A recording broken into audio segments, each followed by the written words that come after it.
ladies and gentlemen, bass players around the world, bass players, Detroit bass players, we hanging out in the basement. That's BASSmint. This is our Father's Day edition, because tomorrow's Father's Day 2015. Some of these guys might be fathers, I'm not sure. I know I'm a mother. Wow. I'm just playing. But look, so we got hanging out with us, tell us your name, sir. Mo Hughes. Mo Hughes, the Detroit BASSmint alumni. In his hand, he has a, what's that? 6-string Ibanez SR 506. Okay, Ibanez. And we also have with us over there, tell us your name, sir. James Formay. James Formay. Welcome to the BASSmint once again. Excellent bass player and Detroit bass player in the BASSmint alumni. What's that you got in your hand, bro? I got a 7-string here. I'll do it that way. Yeah. From Bass Mods. How you like it? I love it. It's great. It's out of sight. Also with us, fresh out of Japan, Hey. we got another Detroit bass player who's now an alumni in the BASSmint. Already. Tell us your name and what's that you got in your hand, bro? My name is Joshua Friedman, and this here is a 5-string made by a company called The Bass Company, and this is one of only 2 I've ever seen, and this is the only one I've ever seen like actually as a bass. I've never seen another one quite like it. The Bass Company. The Bass Company. Never heard of it, Is that a but domestic company? I think so. Okay. somebody figured out for us. By the way, I played it, and it has its good moments. It has a really lot of good moments. Thank you, thank you. Also with us in the BASSmint, tell us your name, sir. Tony Big Papa Mo. Another Detroit bass player in the BASSmint alumni, and he got that brand new, what's it called? It's the Marcus Miller Sire V7. That brand new bass that a lot of people been talking about, the Marcus Miller bass. And we're gonna just do a little bit of talk about that in just a second here. But let me finish introducing our panel of basses here. We got another Detroit bass player in the BASSmint alumni. Tell us your name. Dom X. And what's that you packing over there, bro? It's the latest addition to the family. Is a Tobias. All right, so y'all got some high quality basses here. Popular, a lot of strings, not so popular, very popular, and we're gonna just talk a little bit about. I don't know if we're just gonna talk about that Sire bass. But before we get to that, I wanted to ask y'all. Excuse me. I forgot to introduce myself. I'm Big Eyes, and also the guy who walked in is Mr. Reginald Canty, who's also our gracious host of the BASSmint here. And you know it's a BASSmint if you can't hear that dryer going in the background. Yeah, we're washing the delicates. No, let's keep it real, man. We got our bass strings in the dryer right now. Yeah. We already washed them, so. You want something to edit? Huh? You want something to edit? Yeah. Go ahead. We watching all the panties they throw up on stage at you. Wow, I like that. They coming back to pick them up. See, hey. Come back together. And the branding was Nah. with me, so Well, bass players, you know how they throw the panties at singers and singers walk away? When they throw their panties at bass players, we pick them up and take them home. just can't believe it happened. Say what? We off the chain today, bro. We been off the chain. Put the mirror in the car, man. Okay. Proud. That was tour 19. Tour back in August, man. Shoot, yeah. All right. Okay. So look, I just wanted to ask y'all a couple of questions, man.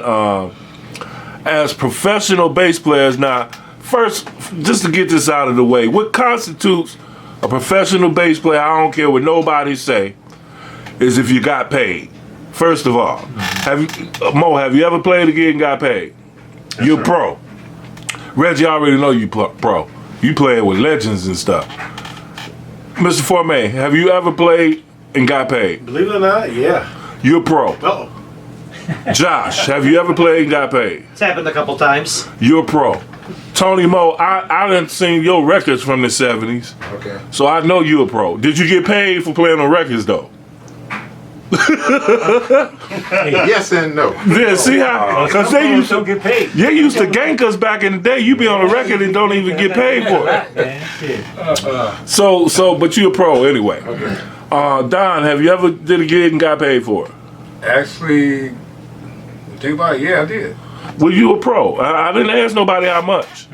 I just so at this point, we're all professional bass guitar players. I've played and I've gotten paid too. I've even gotten paid in Snickers, so I know I'm a professional. Highly Nah. nutritious.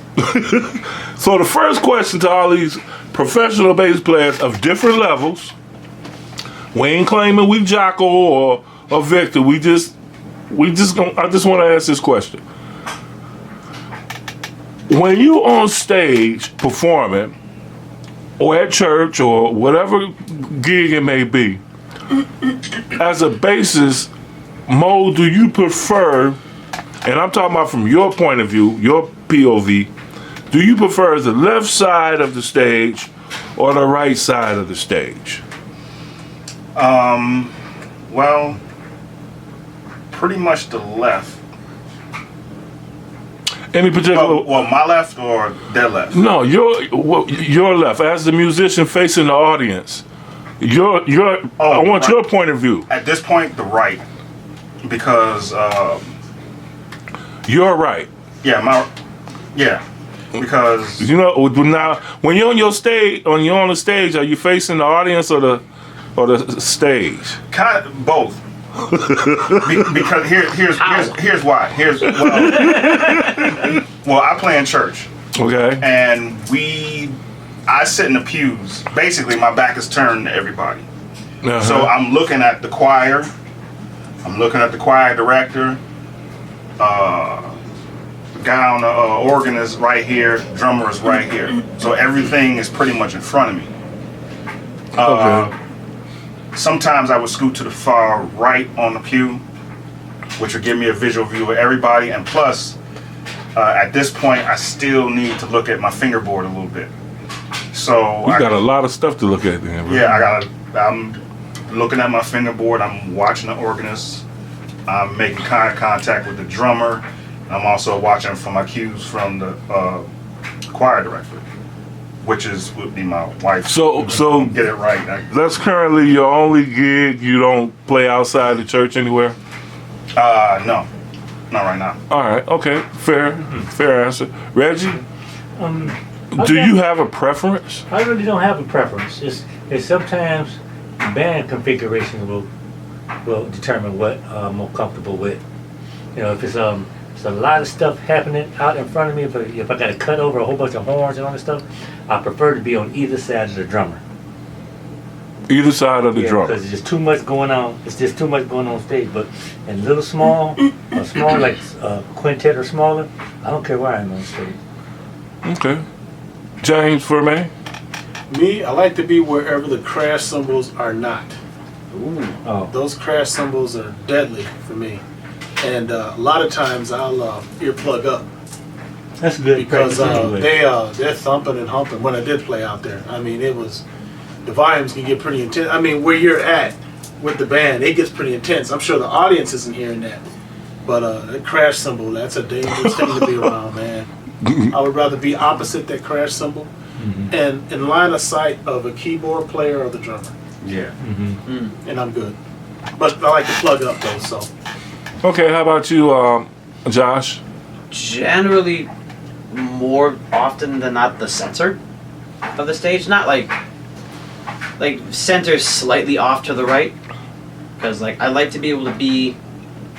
Like I used to play in a lot of hard rock bands, so I would like to be in the middle with whoever is playing the lead instruments on either side of me, because from my vantage point, I get a good view of. I can see the drummer hitting the hi-hat or the ride, and I can also get a good view of his foot too, so I can tell where the bass drum is at all times. Right.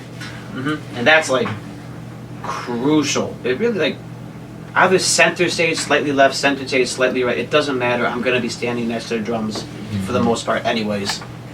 Okay. Can I make a statement real quick? And I've just recently noticed this.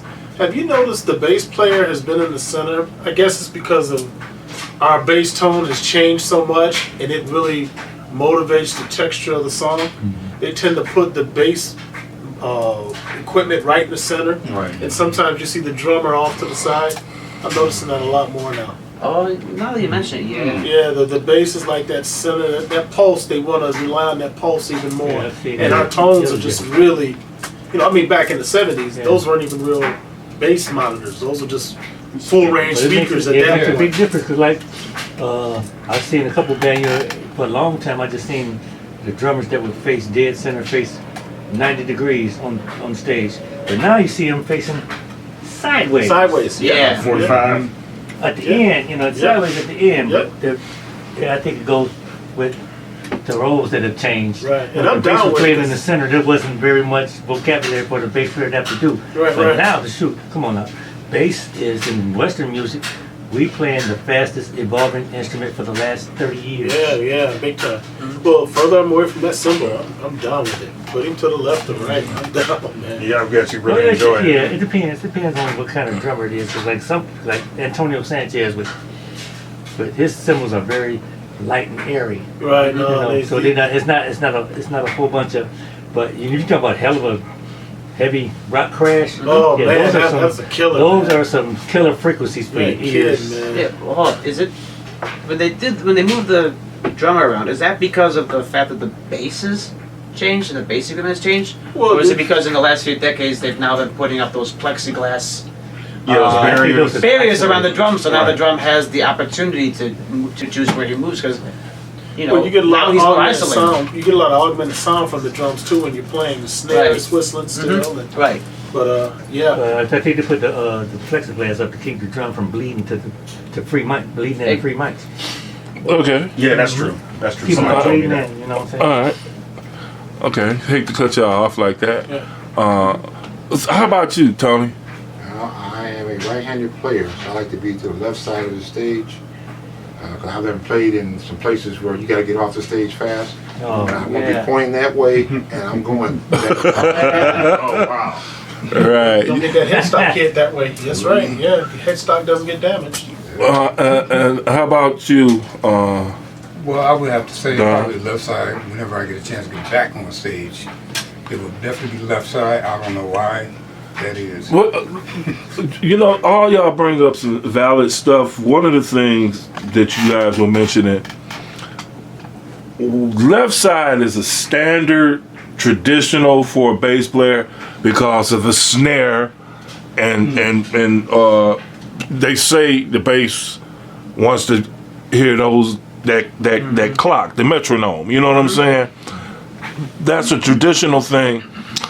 And also, in my opinion, I believe the reason why they're moving people anywhere now is because everybody has in-ears. You barely even have monitors on stage nowadays. So placement is, what you hear is in your ear now. It's not, and you ask for what you want to hear. It's, the look is changing. It's the shape of the stage is whatever nowadays. Yeah. Plus wireless systems too, right? Yeah, all of it plays a role. And if somebody want that drummer tucked on the right hand side, when we grew up with the drummer being dead center, if they want him on the right hand side, it's not going to change what the audience is here. It's not like they're going to hear him only on the left side and the left side of the stage people or their right. It's not like they're going to get a better drum show than the other side. They all, the stereo or whatever, however they divide it up, it's still going to be the same, But Snarky Puppy, man, they're changing the whole game. They like They intermingle right in the circle. audience. Yeah, Put headphones on everybody. yeah, they circles and all that kind of circles, stuff. yeah. Yeah, see, it's a little different. I did a project with just me and Kim. There was no drummer. So I was comfortable with him no matter What he did, what huh? side I was on. You had a natural time with him, huh? Thank y'all, man, for hanging out with us in this round table talking about which side of the stage y'all like to be on. Really appreciate that, man. Very I think we informative. appreciate you a little bit more, Ivan. You're a funny guy, I man. mean, you know, most of our visibility is because of what you've done. That's right. Well, look. Just because you do what you